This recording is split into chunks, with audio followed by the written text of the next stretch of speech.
just to get started with this week, also those who were on the call 2 weeks ago, thank you for accommodating us as I was chiming in from Riverside, the Delaware River. We were doing a week-long cacao ceremony on the Delaware River, a Cacao Plus ceremony, which was really exciting for us. The energetic flow is beyond amazing, really, really beyond amazing. And one of the things that came out of that beautiful experience that we had, and we literally called it a cacao experience on the river, was being in the river. And we were on 2 campsites that were literally right on the water. And it was such an amazing experience of being connected to Pachamama, Mother Earth, Gaia, in that area, so high vibrational, but being in the river, really connecting with that flow of well-being, because as Law of Attraction states, there is nothing but a flow of well-being. It's, are you allowing it in, are you going with the flow, or are you resisting it? So we had a good current in front of our campsites, and one of the practices that a lot of us were doing were going into the river and then literally trying to walk upstream. It was not easy. We had to find footing, we had to find rocks to position ourselves on, and it was a workout. It was a struggle going against the stream, the resistance. It was not easy. It was hard. And it was fun, don't get me wrong, we were playing in the river, but it was that experience. And then when we'd find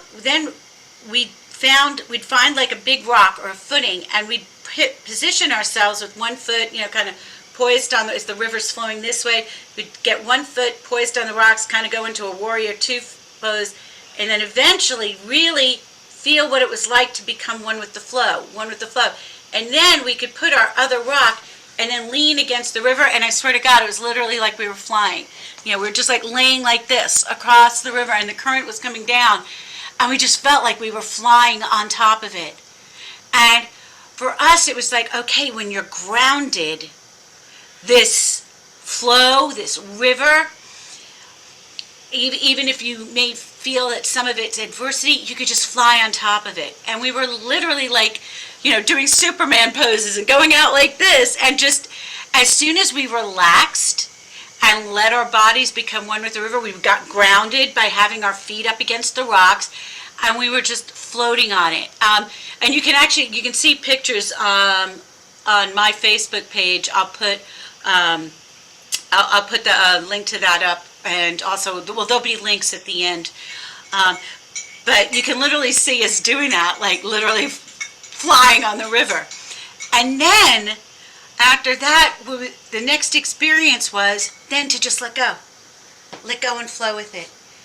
And it was such an amazing experience to let that flow of well-being just take us downstream, take us back to the campsite that where we had walked up from, and how easy it was and how much fun it was. And then we really went for it, and we walked to the end of the campground with our little floaty devices and literally floated about a half-mile down the river, just floating, just letting the and sometimes the river was faster and sometimes it was a little slower, but that whole feeling that Abraham Hicks talks about being, if you know you're headed, everything's working out for your highest good, if you know everything is working out for your well-being, then you can just let go. We knew the campsite was downriver a half a mile. We knew where we were going. We knew it was there. So we could just sit on our little floaty devices and have a blast. And that's exactly what we did. And we did what I talk so much about when I'm talking about letting go, when I'm talking about getting into that place of trust and allow. It was just, that's exactly what we were able to do. And we were able to look around and look at the flora and look at the fauna, and literally bald eagle going by. I mean, we were just noticing all of these great things on our journey to where we wanted to go. And we had such a blast. We weren't in a rush. We weren't trying to force it because we were enjoying the journey. And that made it so much fun when we got back to the campground to then share our experience with everybody. And I've never had so many smiles and so much laughter and felt so amazing. I was just like, oh my God, this is happiness. This is total bliss where I wouldn't change a single thing in this moment. And that's what we're all trying to get to with the law of attraction, is to remember, we're all awakening to this, to remember to let go, to remember and trust in the fact that we're headed for exactly where we're supposed to go, where our higher self wants us to go. We cannot get it wrong. We can't get it wrong. Everything is always working out for me and my highest good. And as Anne has so beautifully reminded me many times in our Manifesting Abundance program and others, it's happening. It is happening. And it's about moving into that place of trust and allow. Trust and allow that everything is working out for my highest good, because it is. There's nothing but a stream of well-being, and it's whether you're resisting it or you're allowing it. And so when contrast comes in, when we have what we consider adversity, the trick of it is to go into observer mode. So here's our contrast. Go into observer mode and say, okay, what is this trying to do for me? What is this trying to show me? What is this trying to redirect me to? And it can be something as simple as, for me, I was in a retreat and there was somebody in the room that I really was not comfortable around being in their energy, and I was mad because I really wanted to stay in the room. And then I was just like, I just can't stay in there because the energy just wasn't right for me. So it forced me to go into another room.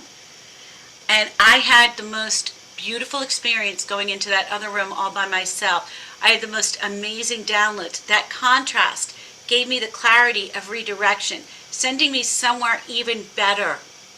Even better. So then I got the clarity. So then this was my new set point. Then I got some contrast. You get some contrast here. You go into observer mode. Let me step out. And even if it is that you picture yourself literally floating up, looking down on the situation, what is this trying to do for me? Why have I attracted this? What redirection or what purpose or what clarity is this giving me? The sooner you go into observer mode rather than victim mode, you're going to get your clarity. And then here's your clarity, and there's your new set point. And look, we started here, then we went here, then we went here. This is how the universe expands. I've literally been shown this. This is how we expand, through contrast and clarity. And the sooner you can change your perspective on the contrast and let go and see what clarity is this offering me, taking inspired action. And again, you've all heard me mention the book Ask and It Is Given by Abraham Hicks about him every single time we get together. There we go, George. Thank you. You are my hero. It's true. It's beyond truth. I mean, today's magic is tomorrow's physics. This is being proven in quantum physics. Yay, Debbie! Woohoo! It's like, show us your books! I love it. I love it. I love it. So,